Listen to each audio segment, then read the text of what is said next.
হ্যাঁ প্রভু, আমি নিয়ত করেছি জীবনে আর কোনোদিন সুদ খাবো না। একদিন 2 দিন এমন ভাবে 9 দিন চলে গেল, 10 দিন। আমার বিবি বলেছে আমাকে, আমি আজকে বাজার নিয়ে যাওয়ার জন্যে আমি কি নিয়ে যাব, আমার বিবিকে আমি খুশি করব। এই কথা বলে হাবিবে আজমি ওই বাজারের ব্যাগের মধ্যে বালু দিয়া বলল, কি দিয়া বলল? বালু দিয়া বলল। বালু ভর্তি ব্যাগ নিয়া চিন্তা করতেছি আর ভাবতেছি এখন আমার বিবির কাছে যাব। জানি না আমি এখন না জানি লজ্জিত হয়ে যাই, না জানি আমার বিবির কাছে আমি অপমানিত হয়ে যাই। এই কথা চিন্তা করতে করতে সামনের দিকে এগিয়ে যাই। আস্তে আস্তে বাড়ির কাছে যখন গেলেন, বাড়ির কাছে যাওয়ার পরে ঘর থেকে হাবিবে আজমির ঘর থেকে সুঘ্রাণ বেরিয়ে আসতেছে। সকলে বলি সুবহানাল্লাহ। উনার যে বালু বরে ব্যাগ নিয়ে আসছিলেন, এই ব্যাগ হাতে উনি স্ত্রীকে এমনি হঠাৎ করে স্ত্রী বেরিয়ে আসলেন। স্ত্রীকে বলার আগেই বলতেছে, বুঝতেছে আপনি কি বলবেন। হাবিবে আজমির স্ত্রীর স্বামীকে ডাক দেওয়ালেন, ওগো স্বামী, আপনি যেই মালিকের কাজ করেন ওই মালিক কিছুক্ষণ আগে আমাকে একটা খাসি দিয়ে গেছে, একটা খাসি আর 1 বস্তা ভর্তি আটা দিয়ে গেছে, লাকটি দিয়েছে, আর বলে দিয়েছে তোমার স্বামী যদি আরো ভালো কাজ করে ওই মালিকের, তাহলে তাকে বেতন ভাতা আরো বাড়িয়ে দেওয়া হবে। আলহামদুলিল্লাহ রাব্বিল আলামিন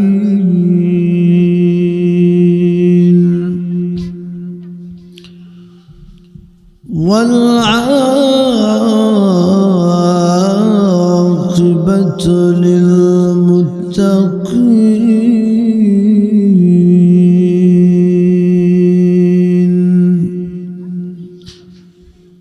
আসসালাতু ওয়াসসালামু আলা আশরাফিল আম্বিয়া ওয়াল মুরসালিন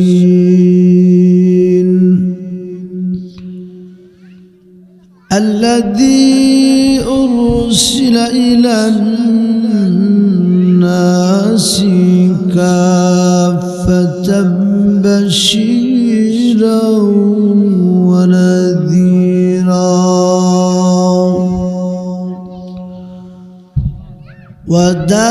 وداعيا إلى الله بإذنه وسراجا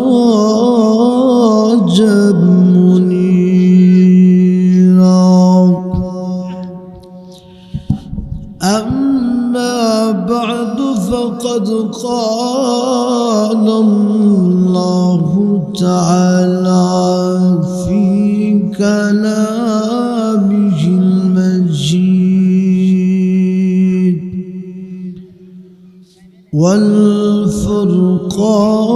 والفرقانه الحميد. أعوذ بالله من الشيطان الرجيم. بسم الله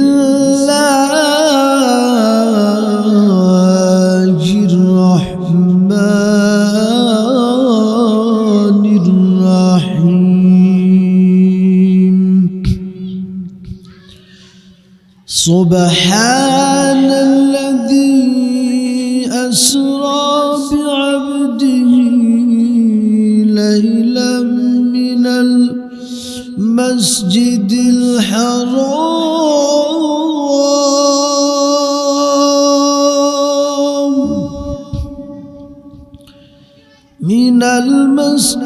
الحرام إلى المسجد الأقصى الذي باركنا حوله لنريه من آياتنا إنه هو السميع البصير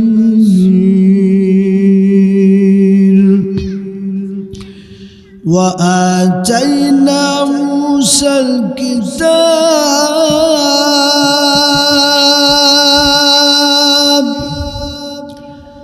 وجعلناه هدى لبني إسرائيل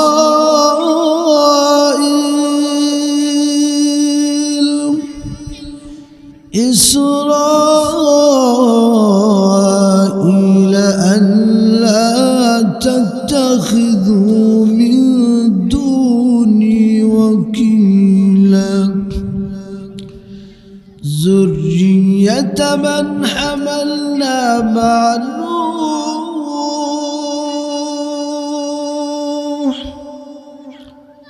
إنه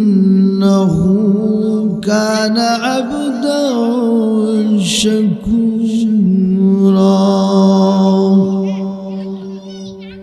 صدق الله مولانا العظيم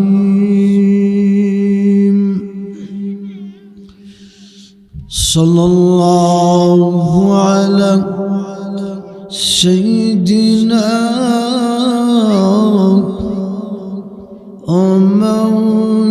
ومولانا محمد وعلى آله وصحبه وسلم بلغ العلا بكماله كشف الدجى بجمالك حسنت جميع خصاله صلوا عليه وآله محمد أنكر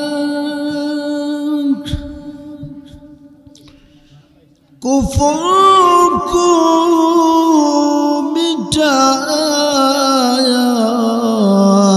بداياك كفركم بداياك صداقا بتايا بلغ العلا بكماله كشف الدجى بجمالك حسنت جميع خصاله صلوا عليه وآله لا إله إلا الله لا إله إلا الله جرى جرى شباب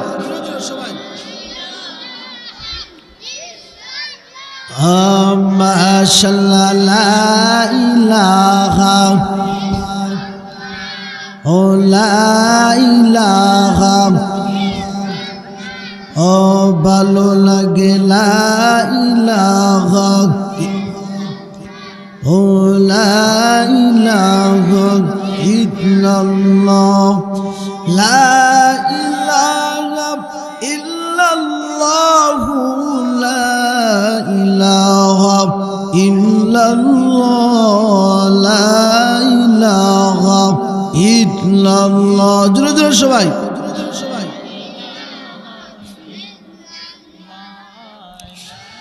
ইলাহা ইল্লাল্লাহ লা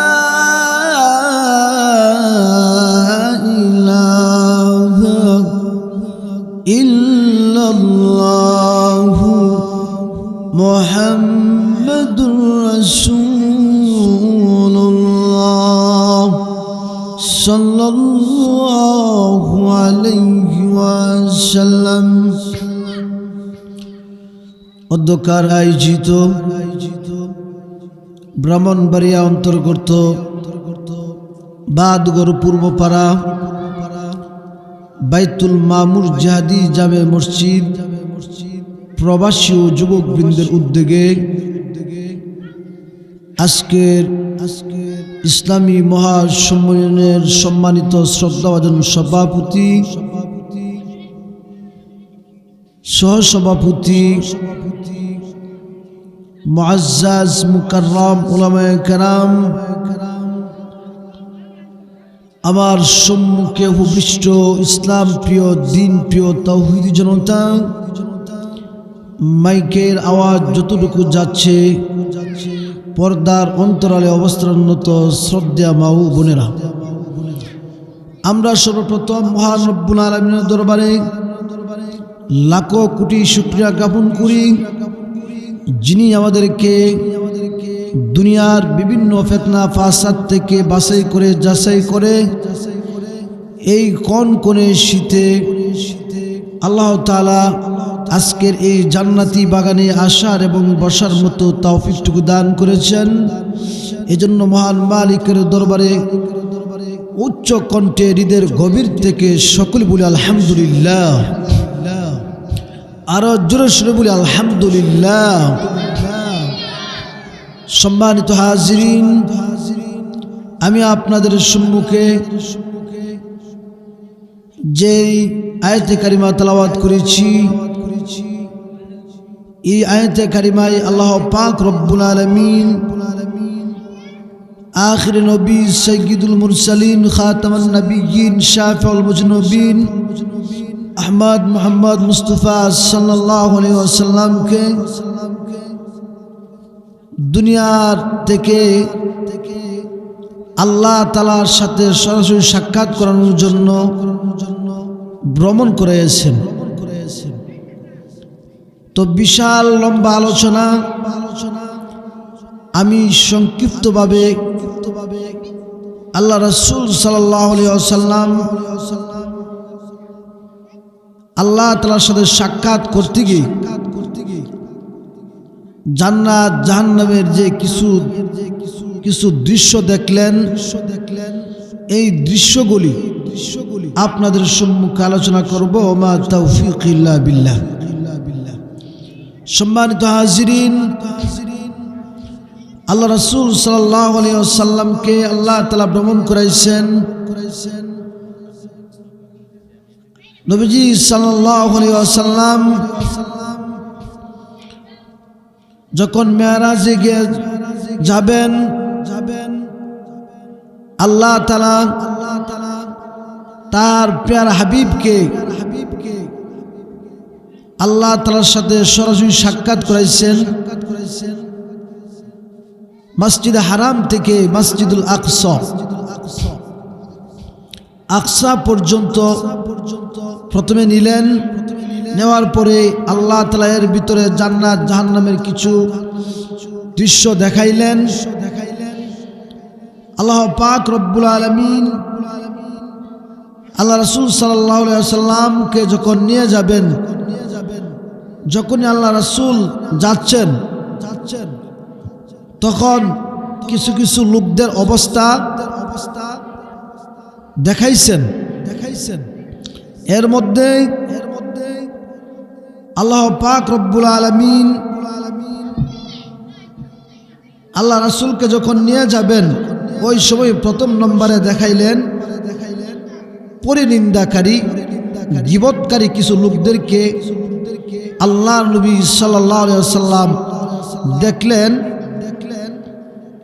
এই লোকগুলা যে তাদের নখগুলি তামার, কিসের তামার, বিশাল বড় বড় নখ। এই নখগুলি দিয়ে তাদের মুখমণ্ডল, তাদের বুকের মধ্যে আসর মারতেছে। আমরা যেটাকে খাস বাংলায় বলি খামসা মারতেছে। নিজেরাই নিজেদের মুখে এরকম ভাবে খামসা মারতেছে। বুকের মধ্যে এরকম ভাবে আসরতেছে। এইভাবে যখন আসরতেছে, জিব্রাইল আলাইহিস সালাতু ওয়াস সালামকে আল্লাহ নবী বললেন, হে জিব্রাইল, এই সব লোক কারা? তখন আল্লাহর নবী বিশ্ব নবী রাহমাতাল লিল আলামিন নবীজি জিব্রাইলকে যখন বললেন, জিব্রাইল ডাকতে বলেন, নবীজি এই সব লোক হলো তারা যারা দুনিয়াতে বাড়িতে বৈশা, ষষ্ঠরে বৈশা, বিভিন্ন জায়গায় বৈশা গীবত করত, পরনিন্দা করত। এরকম লোক আছে কি নাই? কি বলেন? পরনিন্দাকারী, গীবতকারী। আল্লাহ তাআলা যেগুলো নিষেধ করছেন এগুলো করতে খুব ভালো লাগে। আর ভাল লাগে কেমন? ভাল লাগে মনে করেন বিশেষ করে যখন দুইজন মহিলা বা চারজন মহিলা একসাথে হওয়ার পরে পুরা দেশের কার করে কে কতটুকু বালা, কার দেশে কার করে কে খারাপ, এই আলোচনা সমালোচনা শুরু হয়ে যায়। ঘরের মধ্যে বয়াত আছে, একজন আরেকজনকে কানাঘুষা করে কথা বলে, সত্যকে মিথ্যা বানায়, মিথ্যাকে সত্য বানায়, এরকম পরনিন্দা করে, গীবত করে লোকদের মধ্যে ঝগড়া বিবাদ লাগাই দিয়ে, কথা কোন ঠিক কিনা? তো আল্লাহ নবী এই সব দৃশ্য দেখিয়া বলতেছে, হে জিব্রাইল, আমি যে এই সব দৃশ্যগুলা দেখলাম এরা খারাপ।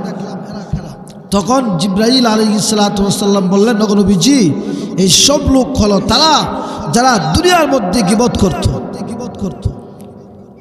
আজকে আমাদের সমাজ এমন হয়ে গেছে যে গীবত, পরনিন্দা, সমালোচনা এটা ব্যাপক হারে চলছে, কথা কোন ঠিক কিনা?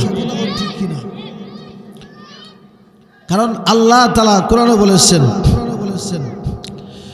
ولا تجسسوا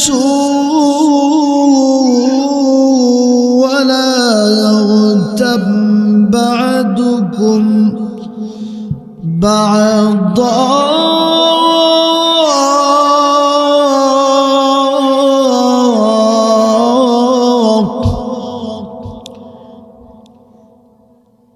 আল্লাহ রাব্বুল আলামিন পবিত্র কোরআনে মাজিদে বলেন, ওরে আমার বান্দারা, তোমরা একে অন্যের গীবত করিও না, সমালোচনা করিও না, পরে নিন্দা করিও না। বাবারা, ভাইরা আমার, এই গীবত পরনিন্দা কেমন? আল্লাহ নবী, বিশ্ব নবী রাহমাতাল লিল আলামিন বলেছেন, যেই গীবত হলো এমন জিনিস, যে গীবত করলো সে যেন তার মৃত ভাইয়ের গোশত খাইল। সকলে বলি নাউজুবিল্লাহ। মৃত ভাইয়ের যে গীবত করলো সে যেন কি করলো? মৃত ভাইয়ের গোশত খাইল। এক তো মৃত মানুষ, আবার তার গোশত খাইল, এটা কেমন না? নাপাক। তো আল্লাহ নবী এরকম বলেছেন, যে ব্যক্তি গীবত করলো সে যেন কি করলো? মৃত ভাইয়ের গোশত খাইল। তো গীবত করবেন, তো গীবত করবেন না গীবত ছাড়বেন? গীবত, পরে নিন্দা ছাড়তে হবে। দ্বিতীয় নম্বর, আল্লাহ নবী বিশ্ব নবী রাহমাতাল লিল আলামিন সামনের দিকে এগিয়ে গেলেন। যাওয়ার পরে নবীজি বিশাল আকারে একটি রক্তের নদী দেখলেন। কিসের নদী বলেন? রক্তের নদী। রক্তের নদীর মধ্যে দেখলেন একটা লোক এই রক্তের নদীর মধ্যে হাবুডুবু খাইতেছে আর সাঁতার কাটতেছে। লোকটা হাবুডুবু খাইতেছে আর সাঁতার কাটতেছে।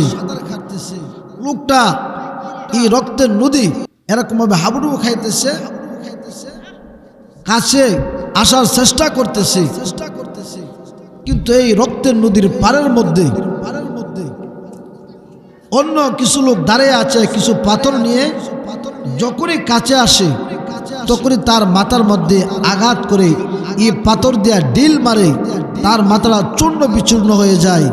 বিচূর্ণ হয়ে আবার যে রক্তের নদীর মধ্যখানে ছিল ওই জায়গায় চলে যায়। সকলে বলে নাউজুবিল্লাহ। নবীজি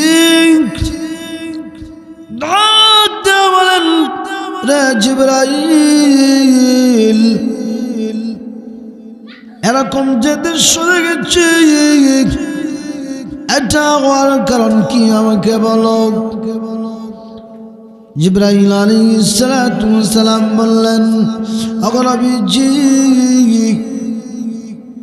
যে রক্তের নদীর মধ্যে যে লোকটাকে দেখলেন হাবুডুবু খাচ্ছে আর পাথর দিয়া তার মাথার মধ্যে আঘাত করে চূর্ণ বিচূর্ণ করে দেওয়া হচ্ছে, ওই লোকটা হলো দুনিয়ার সুদখোর ব্যক্তি। এই সুদখোর ব্যক্তিকে এরকম ভাবে আযাব দেওয়া হচ্ছে। সুদ চলেনি না? সুদ চলে না? একদিন আল্লাহ তাআলার কাছে ভালো করে চাই না, কিন্তু সুদ যে টাকার প্রয়োজন হয়েছে আল্লাহর কাছে চাই না, বর কাছে পরামর্শ করে বউ বলে সুদ নেওয়া পড়ো, এটা ব্যবহারে চলছে। অথচ আল্লাহ তাআলা কোরআনে কি বলছেন? ইয়া আইয়ুহাল্লাযীনা আমানু তাকুল্লাহ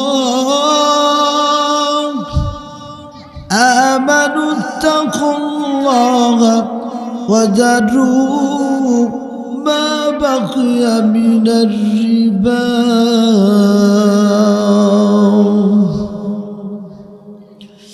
আল্লাহ রাব্বুল আলামিন বলেন, ঈমানদারেরা, তোমরা আমি রবকে ভয় করো আর তোমরা চক্রবর্তী হারে তোমরা সুদ খেও না।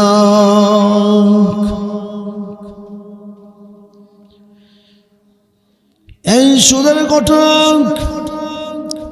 আপনাদেরকে যদি একটা এক্সাম্পল দিয়ে বুঝাই, ঘটনার মাধ্যমে বুঝতে পারবেন। জমানার সবচেয়ে একটা লোক ছিল, সুদ খাইত। লোকটা সুদ খাইত। সুদ এমন ভাবে খাইতো সবাই তাকে জানতো সে নাম করে একজন সুদখোর। তো সবাই যখন জানতো সে লোকটা সুদ খায়, একদিন বাড়িতে এসে দেখলেন ঘরের মধ্যে কোনো খাবার নাই, কিচ্ছু নাই। তখন বিবিকে বলেন, ও বিবি, কি হলো, আমার ঘরে কোনো খাবার নাই? কারণ সুদখোর ব্যক্তি, সে কোটি কোটি টাকা উপার্জন করতে পারে, তার কোনো শান্তি নাই। কথা কোন ঠিক কিনা? তার কোনো শান্তি নাই। কেন? সুদখোর আল্লাহর দুশমন, নবীর দুশমন, রাসূলের দুশমন, কোরআনের দুশমন, গরিবের দুশমন। কথা কোন ঠিক কিনা? লোকটার নাম ছিল হাবিবে আজমি। এক পর্যায়ে ঘরে যখন কোনো খাবার নাই, এই লোকটা এক বাড়িতে গিয়া বললেন, আমার সুদের টাকাটা লাভটা তাড়াতাড়ি দাও। গরিব মহিলা বলতেছে আমার ঘরে কোনো খাবার নাই, টাকা পয়সা নাই, কিচ্ছু নাই, একটা খাসির কল্লা আছে। কি আছে? খাসির কল্লা আছে। বলতেছে এটাই দে, এটাই দে, খাসির কল্লাই দে। আর কি আছে? আটা আছে 1 বস্তা, ওইটাই দে। খাসির কল্লা, আটা আর কিছু লাকড়ি নিয়ে বিবিকে দিতেছে যে এটা সুন্দর করে রান্না করো, আমি এটাকে আজকে খুব মজা করে খাবো। রান্না করলেন। রান্না করার পরে একজন ভিক্ষুক আইসা বলতেছে আমাকে আজকে কিছু খাবার দাও, আমার পেটে অত্যন্ত প্রচন্ড খিদা। হাবিবে আজমি ডাক দিয়ে বলেন, রে ভিক্ষুক, তুই দূরে চলে যা, আমার কাছে কোনো টাকা নাই, আমি নিজে খাইতে পারি না, তোরা কি দিবি? সে 20 টাকার মালিক হইতে পারে, কিন্তু তার মধ্যে কোনোদিন আল্লাহ রহমত নাই। ভিক্ষুককে গার ধাক্কা দিয়ে বাইর করে দিচ্ছে। এই অবস্থায় হাবিবে আজমি বলতেছে, বিবি আমাকে খাবার দাও। ডিক্সিটা উল্টাইলেন, উল্টানোর পরে দেখে কোনো তরকারি নাই, রক্ত সাক্কা হয়ে পরিণত হয়ে গেছে। সকল মিলে নাউজুবিল্লাহ বলতেছে, দেখো যে রান্না করছি তরকারি, এই রান্না না, এটা রক্তে পরিণত হয়ে গেছে। হাবিবে আজমি আল্লাহ রব্বুল আলামিনের বৈঠকে গেলেন, বলতেছেন, বিবি গো, এটা মনে হয় মহান রব্বুল আলামিন আমার প্রতি অসন্তুষ্ট, আমার প্রতি নারাজ, যার কারণে এমন অবস্থা দেখলাম। আজ থেকে নিয়ত করেছি আর কোনোদিন সুদ খাবো না, মূল টাকাগুলি আমি আনবো, আর কারো কাছে কোনোদিন সুদ লাগাইব না, সুদ খাবো না। এই কথা বলে হাবিবে আজমি জমানার আল্লাহর ওলি ইমাম হাসান বসরি রহমাতুল্লাহি আলাইহির দরবারে গেলেন, কাছে গেলেন তওবা করার জন্য। রাস্তা দিয়ে যখন চলে যায়, ছোট বাচ্চারা খেলাধুলা করে, এই বাচ্চাগুলি বলতেছে, দেখো সবচেয়ে নাম করা সুদখোর হাবিবে আজমি যাইতেছে, যাও যাও তোমরা চলে যাও, ওই হাবিবে আজমির পায়ের ধুলা যদি তোমাদের গায়ে লাগে তোমাদের শরীরটা নাপাক হয়ে যাবে, যাও যাও তাড়াতাড়ি এখান থেকে চলে যাও। হাবিবে আজমির মনের মধ্যে কষ্ট লাগলো, দেখো আমি এমন একজন সুদখোর, আমাকে ছোট বাচ্চারা পর্যন্ত আমাকে নিকৃষ্ট বলে, আমাকে বলে আমি নাকি সমাজের সবচেয়ে বড় সুদখোর। তার মনের মধ্যে ধাক্কা লাগলো। ধাক্কা লাগার পরে সবচেয়ে বড় ওলি ইমাম হাসান বসরি রহমাতুল্লাহি আলাইহির কাছে গেলেন, বললেন আমাকে তওবা করে দাও, আমি জীবনে আর কোনোদিন সুদ খাবো না, আর কোনোদিন গুনার কাজ করবো না, আর কোনোদিন সুদ খাবো না, আমাকে তওবা করাই দেন। উনি তওবা করলেন। তওবা কইরা আবার যে রাস্তা দিয়ে আসলেন ওই রাস্তা দিয়ে গেলেন। যাওয়ার সময় ওই বাচ্চাগুলি আবার বলতেছে, ওই যে দেখো হাবিবে আজমি যিনি আল্লাহর কাছে তওবা করছে, এখন নিষ্পাপ হয়ে যে ওই দিক দিয়ে যাইতেছে, এই হাবিবে আজমির পায়ের ধুলা যদি তোমাদের গায়ে লাগে তোমরা পবিত্র হয়ে যাইবা। তখন তার মনের মধ্যে আরো সাহস বাড়লো যে দেখছো রে, অল্প একটু কাজ করছি, আল্লাহ তাআলার কাজ করলাম, কিন্তু এখন আবার বাচ্চাদের মুখে প্রশংসার জ্বর শুরু হয়ে গেল। সেই হাবিবে আজমি এখন বিবেকে বলেন, রে বিবি তওবা করে আসলাম, আর নিয়ত করলাম আর কোনোদিন সুদ খাবো না। এখন 10 নদীর কিনারায় গিয়ে মহান মালিক কেনাকে, ওগো প্রভু জীবনে পাপ করেছি, অন্যায় করেছি, নাফরমানি করেছি, নিয়ত করেছি, আর কোনোদিন সুদ খাবো না, আর কোনোদিন লাগাইব না। এভাবে 1 দিন 2 দিন 3 দিন পর্যন্ত যখন চলে যাইতেছে, হাবিবে আজমির স্ত্রী বলেন, স্বামী গো, ঘরের মধ্যে কোনো খাবার নাই, এখন কি দিয়া সংসার পরিচালনা করবা আর কি করবা? তখন স্বামী ডাক দিয়ে বলেন, রে বিবি, আমি এক মালিকের কাজ করতেছি, ওই মালিক আমাকে 10 তারিখে বেতন দিবে। কয় তারিখে? 10 তারিখে বেতন দিবে। তুমি ধৈর্য ধরো। বলতেছে ঘরে তো কোনো খাবার নাই। বলতে তুমি ধৈর্য ধরো, আমি একজন মালিকের চাকরি করতেছি, ওই মালিক আমাকে খাবার দিবে। এইভাবে 1 দিন 2 দিন 9 দিন চলে গেল। 10 দিনের মাথায় বিবি বাজারে ব্যাগটা ধরাই দিলেন। বলতেছে আজকে তো তোমার মালিক বাজার দিবে, নাও এই ব্যাগটা বলে বাজার নিয়ে আইসো। ব্যাগ ধরাই দিলেন।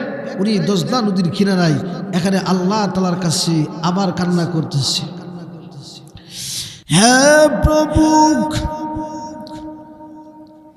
আমি নিয়ত করেছি জীবনের কোনোদিন সুদ খাবো না। 1 দিন 2 দিন এমন ভাবে 9 দিন চলে গেল, 10 দিন। আমার বিবি বলেছে আমি আজকে বাজার নিয়ে যাওয়ার জন্যে আমি কি নিয়ে যাব, আমার বিবিকে আমি খুশি করব। এই কথা বলে হাবিবে আজমি ওই বাজারের ব্যাগের মধ্যে বালু দিয়া বলল, কি দিয়া বলল? বালু দিয়া বলল। বালু ভর্তি ব্যাগ নিয়া চিন্তা করতেছে আর ভাবতেছি এখন আমার বিবির কাছে যাব, জানি না আমি এখন না জানি লজ্জিত হয়ে যাই, না জানি আমার বিবির কাছে আমি অপমানিত হয়ে যাই। এই কথা চিন্তা করতে করতে সামনের দিকে এগিয়ে যাই। আস্তে আস্তে বাড়ির কাছে যখন গেলেন, বাড়ির কাছে যাওয়ার পরে ঘর থেকে হাবিবে আজমির ঘর থেকে সুঘ্রাণ বেরিয়ে আসতেছে। সকলে বলি সুবহানাল্লাহ। বাড়ির কাছে গেলেন, যাওয়ার পরে দেখলেন সুঘ্রাণ, খাবারের ঘ্রাণ আসতেছে। তখন ওনার যে বালু বরে ব্যাগ নিয়ে আসছিলেন, এই ব্যাগ হাতে উনি স্ত্রীকে এমনি হঠাৎ করে স্ত্রী বেরিয়ে আসলেন। স্ত্রীকে বলার আগেই বলতেছে, বুঝতেছে আপনি কি বলবেন। হাবিবে আজমির স্ত্রীর স্বামীকে ডাক দিয়ে বলেন, ওগো স্বামী,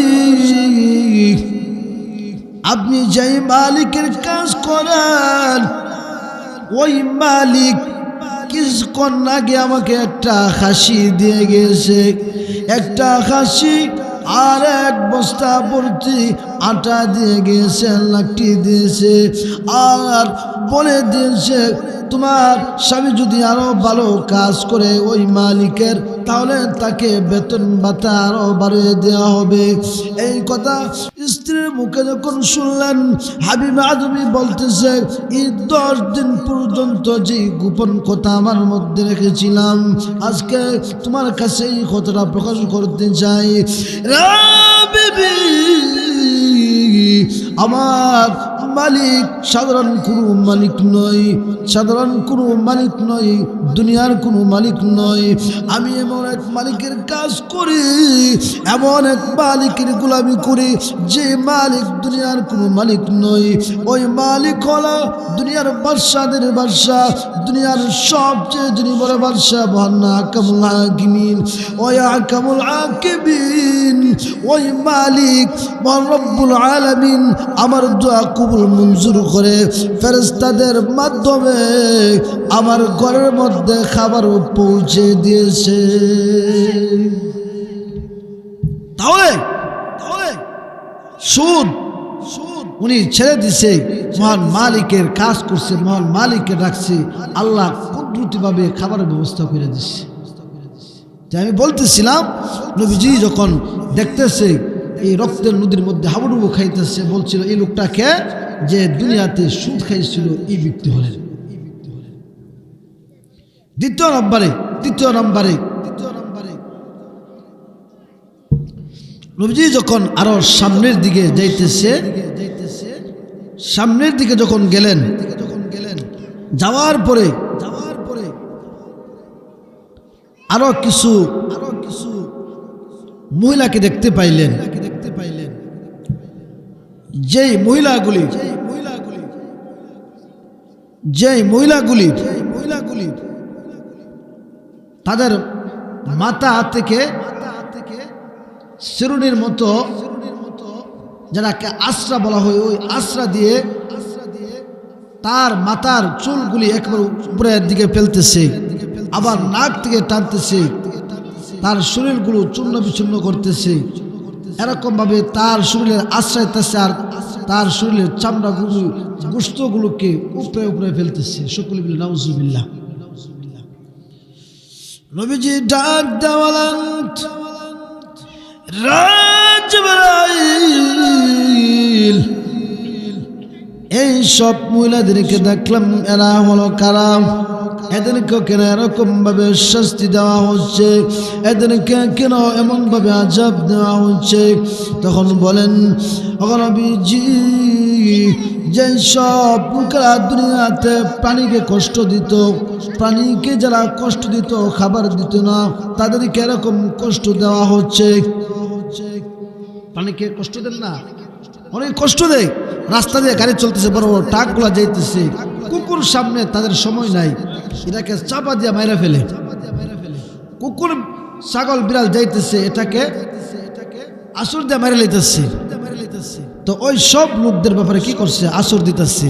তা আমি যে করে বলতেছিলাম, অনেক লম্বা বড় বড় কাহিনী।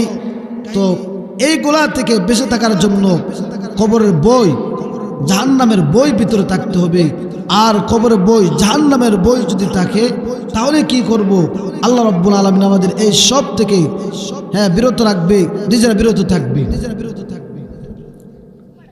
কারণ মৃত্যুর ভয় মানুষের ভিতরে যদি না আসে, মানুষ ঠিক হয় না। এজন্যই গায়ক বলেছেন, মৃত্যুর যন্ত্রণা কত কঠিন, সইতে আমি পারিব না। কবরের আযাব কত কঠিন, সইতে আমি পারিব না। হ্যাঁ দয়াময়, হ্যাঁ রহিম, চাই যে তোমার শুধু করুণা। কবরের আযাব কত কঠিন, সইতে আমি পারিব না।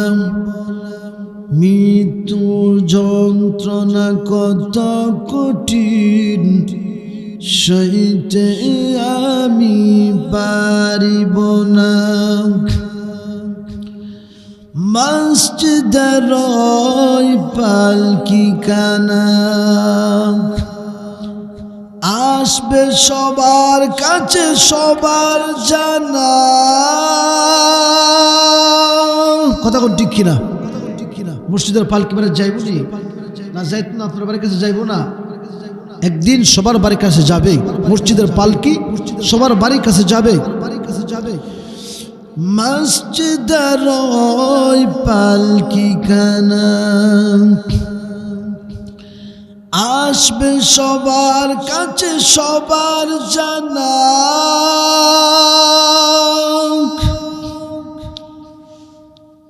বড়ই পাতার গরম পানি শেষ কুশল দিবে হ্যাঁ মোনা।